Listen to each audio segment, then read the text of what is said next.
Equation बन रहे हैं या तो जीरोस या फिर y double dash x plus q x y equal to zero की इक्वेशन पे। तो आज जीरोज का कंसेप्ट कंप्लीट कर देता हूं, कल ये कंप्लीट समझाता हूं कल की क्लास में, ठीक है। पहला क्वेश्चन, रियल में कहां तक पढ़ा दिया सर ने? लिमिट स्टार्ट हो गई है, तो कम से कम सीक्वेंस की डेफिनेशन तो सारी याद होंगी। पॉइंट सेटअप टोपोलॉजी में लिमिट पॉइंट जानते हो, ठीक। काउंटेबल जानते हो, लिमिट पॉइंट जानते हो, काउंटेबल जानते हो, आइसोलेटेड पॉइंट जानते हो, ठीक। और डेंस की भी डेफिनेशन जानते हो। बस ये डेफिनेशन याद होनी चाहिए, तो मुझे ये बतानी नहीं पड़ेगी, ठीक है। तो लिखो, let a naught x y double dash plus a one x y dash plus a two x y equal to zero, y equal to zero for all x. अभी कुछ नहीं, ये नया टॉपिक है और इसी टॉपिक स्टार करके लिख दो और इसी में जो पॉइंट्स आएंगे वो हमारे रिजल्ट है इस डिफरेंशियल इक्वेशन के। तो पॉइंट मतलब यही प्रॉब्लम है, बस जैसे एमएससी में पढ़ के आए वैसे ही पढ़ाना चाहिए। देखो, let a not x y double dash plus a one x y dash plus a two x y equal to zero define for all x. जो ये इक्वेशन है वो हम डिफाइन करके चलें कि किस फॉर ऑल एक्स के लिए डिफाइन है। And a not x not equal to zero for all x, ये भी कंडीशन गिवन है। A not x, a one x, a two x are continuous function, continuous function, continuous function. If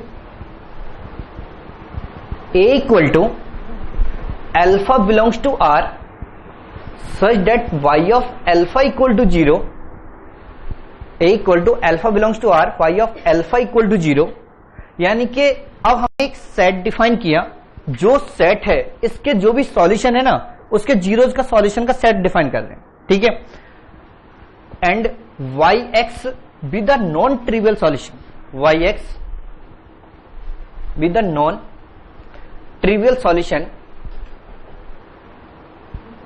non-trivial solution of the differential equation, of the differential equation. Then first point क्या? हाँ जी, पूरे R पे define है, ठीक है। अब ऐसे discuss करते हैं, y double dash minus y equal to zero. मैं सिर्फ समझाने के लिए एक पर्टिकुलर एग्जांपल ले रहा हूं, अभी कोई पॉइंट नहीं डिफाइन करें कि जो हमें प्रूव करना है उसके बारे में कुछ भी डिस्कशन नहीं कर रहा हूं। Normal y double dash x minus y equal to zero है, इस इक्वेशन के पास होमोजीनियस इक्वेशन है, for all x belongs to R के लिए डिफाइन है, for all x belongs to R के लिए डिफाइन है।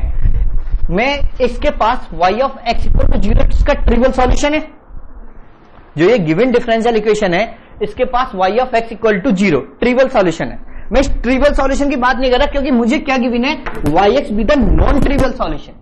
अगर मैं इसे सॉल्व करता हूं तो yx m square minus one equal to zero, तो m इक्वल टू यहां पे प्लस कर दो, plus minus one plus minus i, तो y of x equal to क्या मिलेगा, c1 sin x c2 cos x। तो मेरे पास एक फंक्शन मिली y1x और y2x। अभी मेरा फर्स्ट क्वेश्चन है सिर्फ एक फंक्शन का सॉल्यूशन का सेट डिफाइन किया, ठीक है। सेकंड क्वेश्चन में हम दोनों फंक्शन के सॉल्यूशन का सेट, जीरोज का सेट डिफाइन कर लेंगे। जो अभी सेकंड क्वेश्चन लिखेंगे वहां पे लिख दूंगा a equal to alpha belongs to R और y1 alpha equal to zero और b equal to beta belongs to R such that y2 beta equal to zero, ठीक है। जो मैं सेकंड क्वेश्चन डिफाइन करूंगा, दोनों सेकंड क्वेश्चन मेरे पास ये होगा। फर्स्ट क्वेश्चन है मैंने कोई फंक्शन कंसीडर कर रहा हूं, तो जैसे x equal to sine x, तो साइन एक्स जीरो कहां पे होगा, तो sine x equal to zero, तो x equal to n pi आएगा। तो जो जीरोज का सेट आएगा, अगर मैं इस सेट को डिफाइन करने लगूं a, तो एन पाई का मल्टीपल मिलेगा नहीं मिलेगा, तो जिन पॉइंट पे n पाई इक्वल टू 0 होगा वो सारे पॉइंट इस सेट में बिलोंग करेंगे। ये चीज तुम्हें समझ आ रही है या नहीं आ रही? बस एक क्वेश्चन एग्जांपल लिया और उसको जनरल डिफाइन करने की कोशिश कर रहे हैं। ठीक है, तो फर्स्ट पॉइंट लिखो, इसमें फर्स्ट पॉइंट लिखो, a does not have a limit point.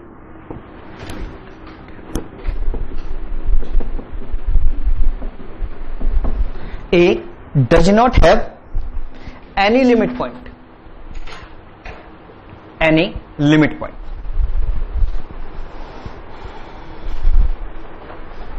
ठीक है, जो भी ये सेट आएगा n पाई, जैसे पाई, 2 पाई, 3 पाई, ये जितने भी सेट होंगे, क्या इस सेट के पास, तुमसे नॉर्मल डिस्कशन करता हूं, सेट ऑफ नेचुरल नंबर कुछ ऐसे या सेट ऑफ इंटीजर, तुम डिस्कस करके आए हो क्लास में रियल एनालिसिस में।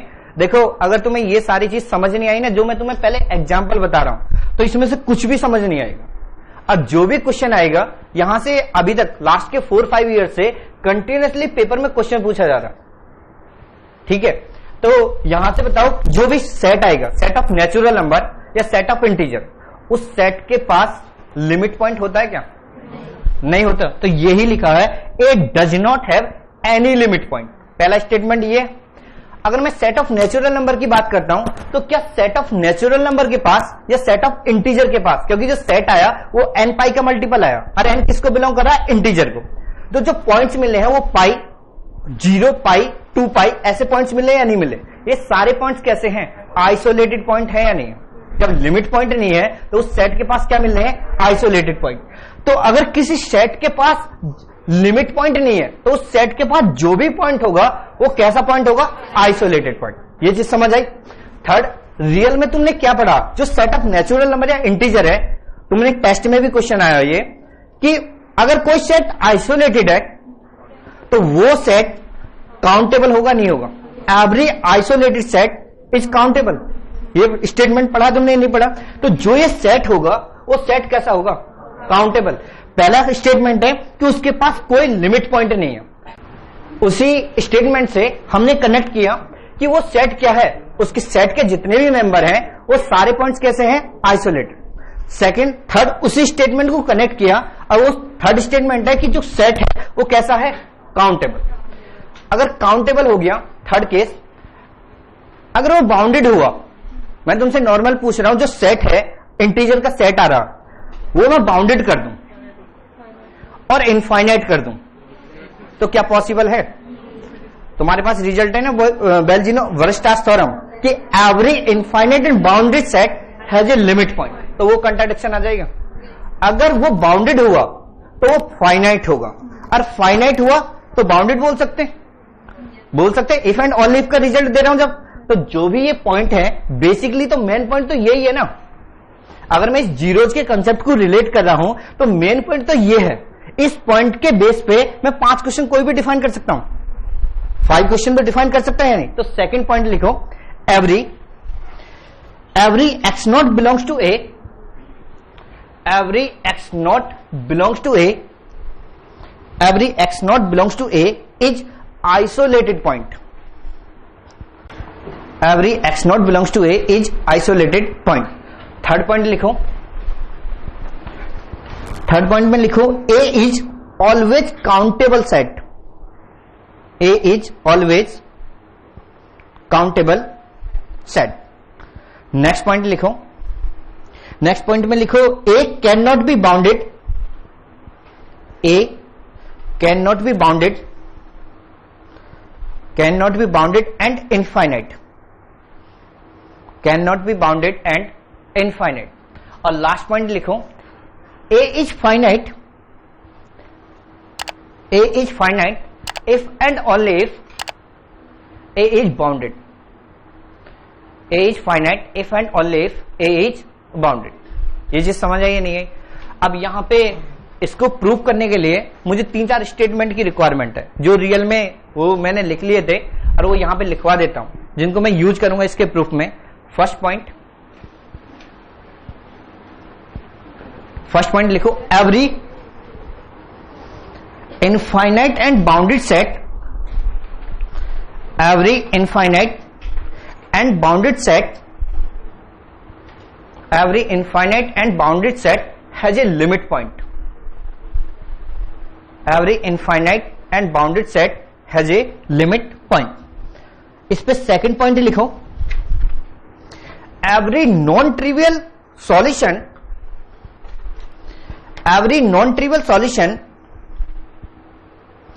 of homogeneous linear differential equation, every non-trivial solution of homogeneous linear differential equation defined on bounded domain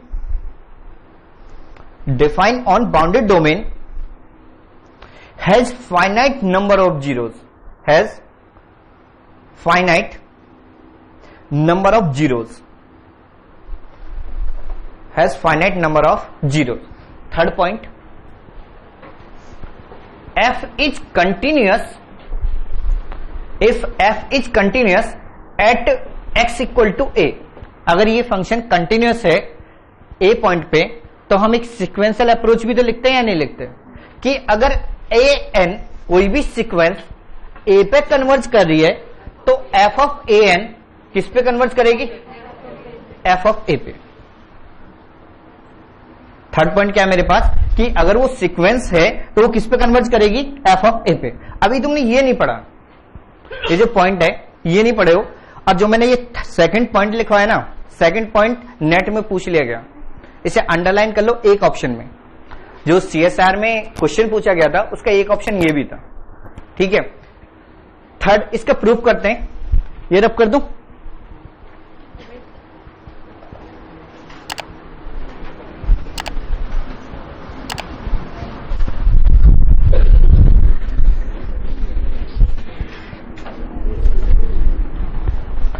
बताओगे कैसे प्रूव करोगे? क्वेश्चन तो समझ आ गया, पांचों पॉइंट समझ आए या नहीं आए? पहले ये बताओ, जो पांचों पॉइंट्स लिखे हुए हैं ये पांचों पॉइंट समझ आ गए? तो अब लेट करते हैं, प्रूफ करते हैं. Let x naught belongs to r, let x naught belongs to r be the limit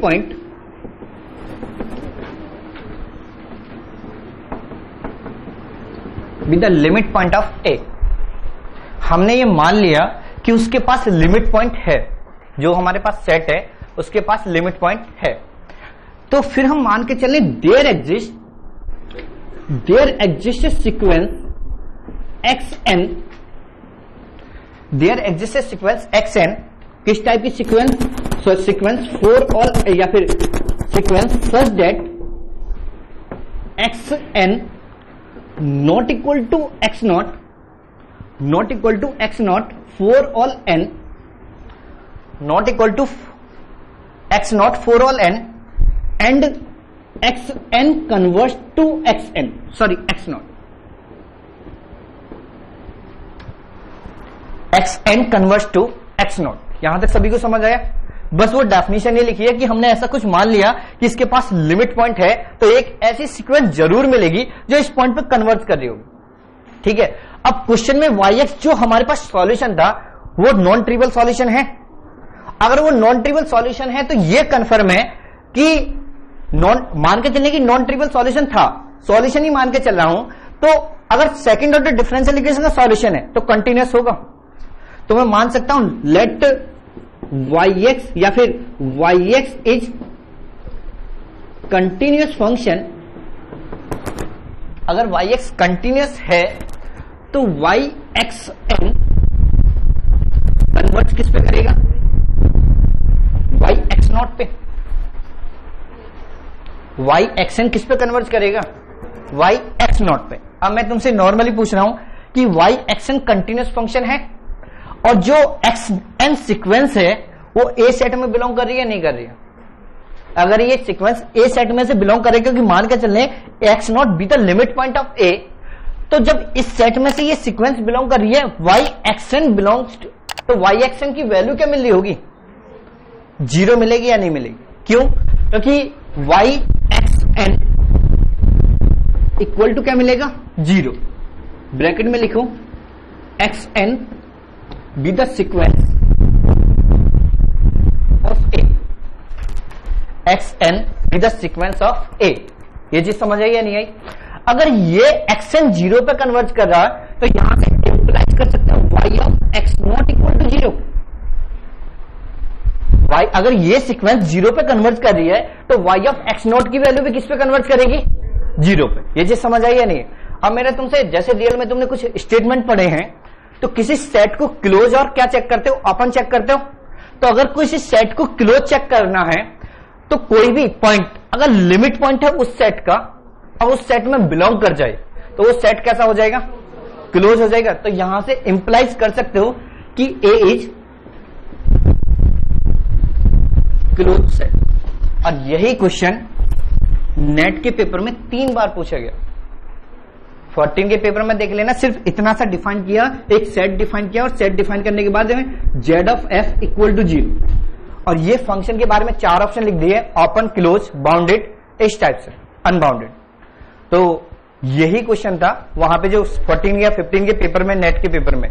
ठीक है, अब यहां से मेरे पास जो इंफॉर्मेशन आई, हमने जो भी प्रूफ किया, हमने प्रूफ किया जो सीक्वेंस है एक ही सीक्वेंस ली और वो सीक्वेंस किस पे? y ऑफ xn की वैल्यू क्या है? 0 और y ऑफ x नॉट की वैल्यू क्या मिली? 0। तो y डैश x डिफाइन कर सकते हो, y dash x naught define कर सकते हो या नहीं? अगर मैं y डैश x डिफाइन करता हूं, y dash x not equal to limit n tends to infinitive y of xn minus y of x naught upon xn minus x naught define कर सकते हो। y डैश x नॉट मैंने define किया x naught point पे, तो limit n tends to infinitive y of xn minus y of x naught upon xn minus x naught. xn not equal to x naught है तो ये quantity कभी 0 होगी? ये क्वांटिटी तो हमेशा नॉट इक्वल टू 0 है। अभी हमने प्रूव किया y ऑफ x नॉट की भी वैल्यू 0 है और y ऑफ xn की वैल्यू भी 0 है। तो अगर मैं यहां पे इसकी वैल्यू 0 पुट कर दूं, इसकी वैल्यू 0 पुट कर दूं, तो overall y dash x not क्या मिल जाएगा? 0। तो यहां से मैं बोल सकता हूं y dash x not equal to limit n tends to infinitive 0 minus 0 upon xn minus x not equal to 0। तो यहां से ये प्रूफ हो गया ना, y dash x not equal to 0। ये प्रूफ हुआ या नहीं हुआ कि y dash x not equal to 0? पहले तो इसका मीनिंग क्या हुआ, कोई बताएगा? यहां से हमारे पास इन दोनों रिजल्ट को रीड करो, y of x not equal to 0 है और y dash x not equal to 0 है। कॉमन 0 नहीं, रिपीटेड 0। ठीक है, और क्लास में पढ़ा दिया है कि रिपीटेड 0। अगर किसी सॉल्यूशन के पास y of x not equal to 0 मिल जाए और y dash x not equal to 0 मिल जाए तो वो जो सॉल्यूशन होगा उसके पास कैसा सॉल्यूशन होगा? Trivial solution. वो सॉल्यूशन कैसा होगा? ट्रिवियल। अभी प्रूफ भी करूंगा उसी चीज को कि अगर दोनों सॉल्यूशन कैसे होंगे, एलडी होंगे या नहीं होंगे, और एलडी होंगे तो रॉस्कियन क्या हो जाएगा? 0। तो कैसा सॉल्यूशन मिलेगा? Trivial solution. उस केस में कैसा सॉल्यूशन मिलेगा? ट्रिवियल। तो यहां पर जो भी सॉल्यूशन होगा वो कैसा सॉल्यूशन मिल जाएगा? ट्रिवियल सॉल्यूशन मिल जाएगा। और हम यहां पे क्या मान के चल रहे हैं, जो गिवन सॉल्यूशन है वो कैसा सॉल्यूशन है? Non trivial. जो ये सॉल्यूशन है वो कैसा सॉल्यूशन है? Non trivial. तो कंट्राडिक्शन मिल गया ना, yx इज ट्रिवियल सॉल्यूशन। और यहां से क्या मिल गया? कंट्राडिक्शन। अगर उस पॉइंट के पास, अगर उस सीक्वेंस के पास जो भी हम सेट डिफाइन करें, उस सेट के पास लिमिट पॉइंट हुआ, उस पॉइंट के पास क्या हुआ? लिमिट पॉइंट हुआ। तो अगर लिमिट पॉइंट हुआ तो उसके पास कैसे जीरोज मिलेंगे? रिपीटेड 0। और किसी भी फंक्शन के पास रिपीटेड 0 हुए तो उसके पास सॉल्यूशन कैसा होगा? ट्रिवियल। और हमें कैसा सॉल्यूशन गिवन है? Non trivial. तो ये तो कभी पॉसिबल ही नहीं है कि अगर ट्रिवियल सॉल्यूशन की उसके पास क्या मिल जाए? Limit point. ये हम मान के चले थे और हमने क्या प्रूफ कर दिया? कंट्राडिक्शन। ये चीज समझ आई या नहीं है? इसमें तो कोई प्रॉब्लम नहीं। अब ये स्टेटमेंट अगर हमने ये प्रूफ कर दिया कि ये इसके पास नॉन ट्रिवियल सॉल्यूशन है, हमने अभी ये प्रूफ किया नॉन ट्रिवियल सॉल्यूशन है, लिमिट पॉइंट नहीं है, तो लिमिट पॉइंट की हेल्प से 4 स्टेटमेंट तो हम खुद डिफाइन कर रहे हैं ना। 4 स्टेटमेंट तो हम डिफाइन कर रहे हैं। अब जो भी क्वेश्चन पूछा गया है, अगर लिमिट पॉइंट नहीं हुआ तो क्या डेंस होगा? अगर लिमिट पॉइंट ही नहीं है तो डेंस होगा क्या? सिर्फ यही क्वेश्चन एक ऑप्शन में लीनियर डिफरेंशियल इक्वेशन सॉल्यूशन में यही पूछा गया था कि y ऑफ x जो सॉल्यूशन है हैज डेंस इन R। तो ऑप्शन यहां से बन रहे। अब भले ही क्वेश्चन नहीं पूछे गए, मतलब लास्ट ईयर के पेपर में नहीं पूछा गया, लेकिन यहां से जितने भी क्वेश्चन बन सकते थे उन्होंने पूछ लिए। अब क्या कर सकते हैं, जो ये वैल्यू है इनको चेंज कर सकते हैं, यही तो कर सकते हैं ज्यादा से ज्यादा। जो भी ये फंक्शन है इन फंक्शन को चेंज कर सकते हैं, उसकी जो फंक्शंस होंगी उन फंक्शंस पे केसेस डिफाइन कर दें। बेसिकली तो यही करेंगे या नहीं करेंगे, ये चीज समझ आ रही है या नहीं आ रही। अब जो मैंने अभी बोला था कि ए इज क्लोज्ड, इस सेट को क्लोज बोल दिया, तो लास्ट ईयर जो प्रूफ आया था वो इसी क्वेश्चन का आया था। अब यहां से ऐसे ऐसे 4 डिफरेंट केसेस बन सकते हैं, ये ग्रेटर देन हो जाए, ये लेस देन हो जाए, ये ग्रेटर देन इक्वल टू हो जाए, ये लेस देन इक्वल टू हो जाए। हमें से सिर्फ एक केस में क्वेश्चन पूछा गया, अभी तक जो पूछा गया वो यहां पे ये क्वेश्चन पूछा गया कि इक्वल टू 0।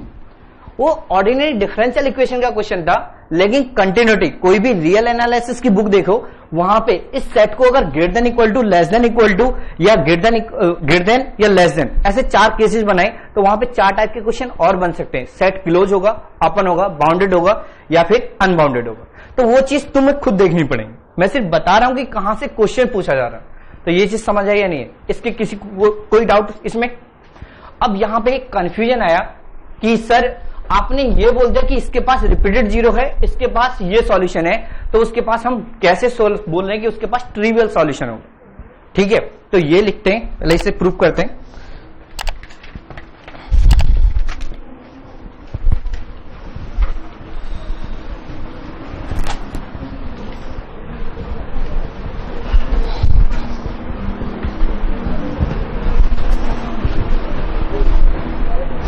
लिखो if f has if f या yx, मैंने मान लिया, चलो y मान लो, if yx has repeated 0, if yx has repeated 0, then yx identically 0, then हम प्रूव कर रहे हैं yx identically 0। अब अगर हमें ये गिवन है yx has repeated 0,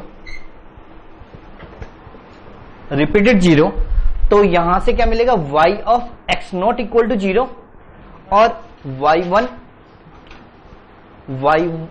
y1 dash x not equal to 0, ये मिलेगा। अगर मैं ये बोल रहा हूं कि उसके पास रिपीटेड 0 है किसी भी सॉल्यूशन के पास, तो y1 x not equal to 0 होगा और y1 dash x not equal to 0 होगा। तो इसका मतलब क्या हो गया, रोस्केन ऑफ y1 y2 ऑफ x इक्वल टू 0 होगा।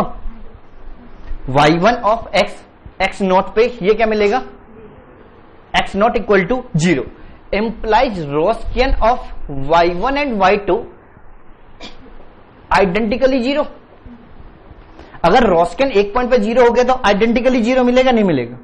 रोस्केन y1 एंड y2 आइडेंटिकली 0, इसका मीनिंग क्या हुआ, y1 and y2 are LD, y1 and y2 are LD।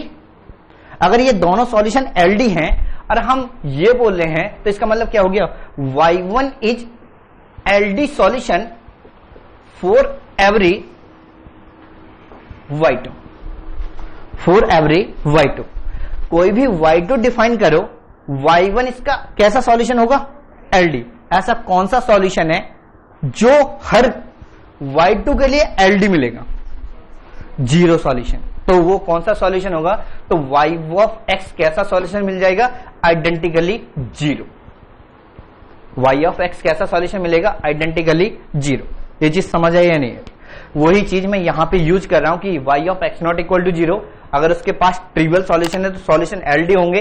अब जो कौन सा ऐसा सॉल्यूशन है जिसकी जो y2 के हर y2 के लिए क्या होगा, LD होगा, और वो कैसा सॉल्यूशन होता, ट्रिवियल सॉल्यूशन। और हमारे क्वेश्चन में जो स्टेटमेंट थी वो क्या थी, नॉन ट्रिवियल सॉल्यूशन। वो कंट्राडिक्शन समझ आई थी या नहीं आई थी? अब इसमें तो ज्यादा प्रूफ में कोई प्रॉब्लम नहीं होती, इसमें हमने ज्यादा रोस्केन का डिफाइन भी नहीं किया, रोस्केन का यूज भी नहीं किया, सिर्फ जीरोज के कंसेप्ट को यूज किया जो हम पहले पढ़ चुके हैं। जीरोज के कंसेप्ट को ही तो प्रूफ किया। अब जो सेकंड सेट डिफाइन करते हैं कि दोनों सॉल्यूशन का एलआई जो सेट होगा वो कैसा होगा, तो सेकंड स्टेटमेंट लिखते हैं।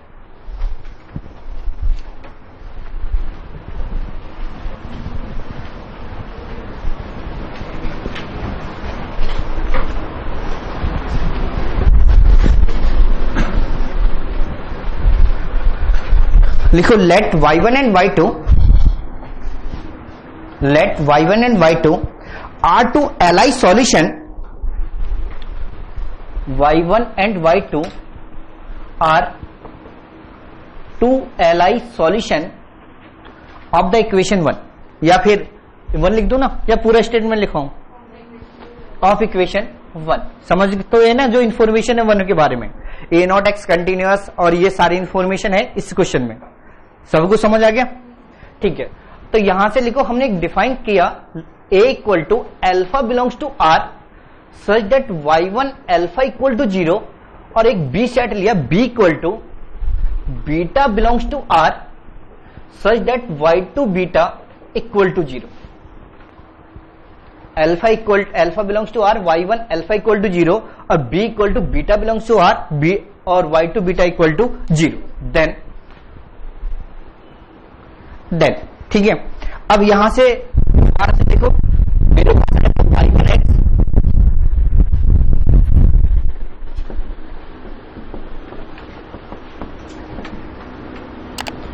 y1 x equal to sine x और y2 x equal to cos x. अगर मैं इसके जीरोस कलेक्ट करता हूं तो x इक्वल टू क्या मिलेगा n पाई, और x equal to 2n plus pi into pi by 2। अगर मैं साइन एक्स के ग्राफ ड्रॉ करूं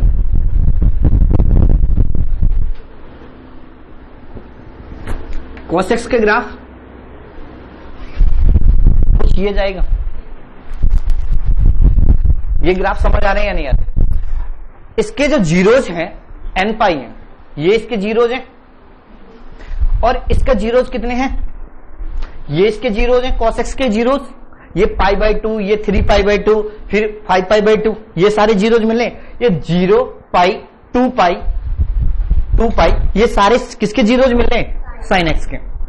तो साइन एक्स और कॉस एक्स के जीरोज में कभी कोई इंटरसेक्शन आएगा? कभी इंटरसेक्शन में कुछ पॉइंट आएंगे क्या? तो यहां से जो ए सेट और बी सेट होगा मैं लिख सकता हूं A intersection B equal to 5। ये जनरल प्रूफ कर रहा हूं कि जो पहले तो एक एग्जाम्पल लिया और एग्जाम्पल से सिर्फ तुम्हें समझाने के लिए कि ऐसा होगा, और अब हम यहां पे हम क्या है जो पिछले क्वेश्चन में हमने जनरल इक्वेशन डिफाइन करी थी for all x belongs to R के लिए, for all x belongs to R के लिए उस इंफॉर्मेशन के अकॉर्डिंग में ये डिफाइन कर रहा हूं। अब सेकंड पॉइंट, जो साइन एक्स के दो जीरोज हैं, जो साइन एक्स के जीरोज हैं, ये सपोज करो मैं यहां पे मान लिया second point, if alpha naught less than alpha 1 belongs to A, there exist beta belongs to B such that, किस टाइप का बीटा मिलेगा कि यहां से alpha and beta, sorry alpha 1 और अल्फा 2, इस पे साइन एक्स के दो जीरोज हैं, अल्फा और अल्फा नॉट ए सेट में बिलोंग करेंगे, तो बीटा का एक जीरोज मिलेगा नहीं मिलेगा? y2 सेट का एक जीरोज मिलेगा नहीं मिलेगा? तो इसका मतलब क्या हो गया कि दो सक्सेसिव जीरोज के बीच, y1 के दो सक्सेसिव जीरोज के बीच y2 का एक सक्सेसिव जीरोज मिलेगा। ये चीज समझ आई या नहीं आई? यहां से जो मैं एग्जांपल ले रहा हूं, इस एग्जांपल की हेल्प से ये सारी चीज क्लियर है या नहीं? तो ये लिखो, if alpha naught less than alpha 1, alpha naught less than alpha 1, there exist B belongs to A, B beta belongs to B such that alpha naught less than beta और लेस देन अल्फा 1। क्या बोल रहे हो? Second वाला मैं बोल रहा हूं कि यहां पर ये मान लिया मैंने अल्फा नॉट और ये मान लिया मैंने अल्फा 1, तो बीटा का जो बी सेट है, ये वाला सेट, इसका एक जीरोज मिलेगा नहीं मिलेगा? बस वही बोल रहा हूं कि दो जीरोज के बीच, ए के दो जीरोज के बीच बी सेट का एक जीरोज मिलेगा। अब इसकी लैंग्वेज लिखो, एवरी टू सक्सेसिव जीरोज या between two successive zeros, every मत बोलो, between two successive zeros of y1, between two successive zeros of y1, there must exist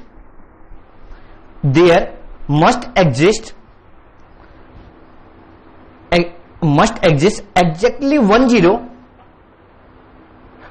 there must exist exactly one zero of y2, ये चीज समझ आई या नहीं है? Basically जो प्रूफ है, बाकी का प्रूफ तो अगर मैं इन्हें बाकी रिजल्ट जो हमने जो पहले क्वेश्चन में किए हैं वो सारे के सारे सेम है, वो मैं लिखवा देता हूं, क्योंकि जो ए सेट है इसके पास क्या लिमिट पॉइंट है, पिछले क्वेश्चन में प्रूफ किया था, क्या इस सेट के पास लिमिट पॉइंट है, तो क्या इस सेट के पास लिमिट पॉइंट होगा, तो मैं थर्ड रिजल्ट लिख सकता हूं, लिमिट पॉइंट का set not equal equal to क्या मिलेगा 5, ड्राइव सेट ऑफ बी ये भी क्या मिलेगा 5। थर्ड फोर्थ रिजल्ट बना सकते हो, फोर्थ रिजल्ट में बना सकते हो every point of A and B are isolated points. Next point लिख दो, सारी प्रॉपर्टी लिखवा देता हूं इसकी। पहला यहां पे लिख दिया ना, एवरी एलिमेंट या every point of A and B are isolated point. Next क्या लिखोगे, अगर आइसोलेटेड हो गया तो ए एंड बी क्या होंगे काउंटेबल, तो लिखो A and B are countable, A and B are countable. अब यहां से देखो इसके पास कोई लिमिट पॉइंट का सेट नहीं है, तो यहां से एक और पॉइंट, एक और डिस्कशन मिल गया, ए and be never dense in are, तो लिख दो ए and be never dense in are. Next point, if A is finite, if A is finite, if and only if A is finite, if and only if B is finite. A is finite if and only if B is finite. Next result लिखो, A is bounded, A is bounded if and only if B is finite, B is finite. Next point, A is bounded if and only if A is bounded if and only if B is bounded.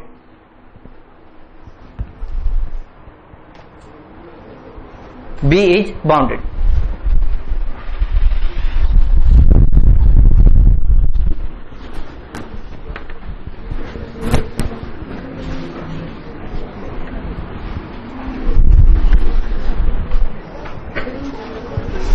अब देखो, आप CSIR net या IIT jam math batches online offline class join कर सकते हैं। Website का link description में है। अपनी सेल्फ स्टडी और प्रैक्टिस करने के लिए हमारी बुक्स परचेस करें। आप घर बैठे बैठे CSIR नेट IIT जैम की तैयारी हमारे लेटेस्ट रिकॉर्डेड वीडियोस से कर सकते हो। लिंक डिस्क्रिप्शन में मिल जाएगा। Get 40,000 plus question bank of all the universities in India absolutely free. Download DIPS Academy mobile app from Play Store. Subscribe our YouTube channel for more learning videos and discount on video courses. अधिक जानकारी के लिए description को ध्यान से पढ़ें या QR code scan करिए।